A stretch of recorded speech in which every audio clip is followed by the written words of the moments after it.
இந்த பாஸ்வேர்ட் இல்லாமல் வாட்ஸ்அப்பை யாருக்கும் ஓப்பன் பண்ணல. அதாவது ஃபோனுக்கு வேறு பாஸ்வேர்ட் இருந்தாலும் வாட்ஸ்அப்புக்கு இந்த பாஸ்வேர்டை நீங்கள் சீக்கிரட்டாக போட்டு வச்சுக்கிங்க.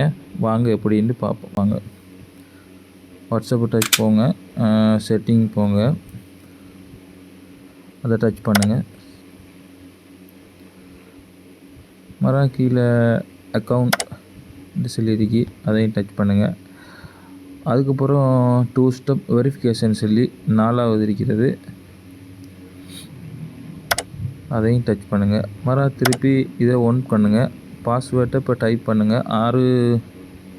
6 பாஸ்வேர்ட் கிடக்கும், 2 தடவை டைப் பண்ணுங்கள். ஓகே கொடுத்து இது வீடியோ செக்யூரிட்டி இதால் அது பிளாக்காக தான் காட்டும். ஓகே, அதை ஒன் பண்ணினதுக்கு பிறகு அதுக்கப்புறம் வீடியோ ஒன் ஆயிரும். ஓகே வந்துட்டு இப்போ பின் செட் ஆகிருச்சு. இப்போ செக் பண்ணி பாருங்கள். ஒரு சிலருக்கு ரிமூவ் பண்ணி போட்டும் இப்படி திருப்பி வாட்ஸ்அப்பை ஓப்பன் பண்ணி பாருங்கள். பாஸ்வேர்ட் கேட்கும். அந்த பாஸ்வேர்டை இங்கே கொடுத்தா தான் உங்களுக்கு வாட்ஸ்அப் ஒன் ஆகும்.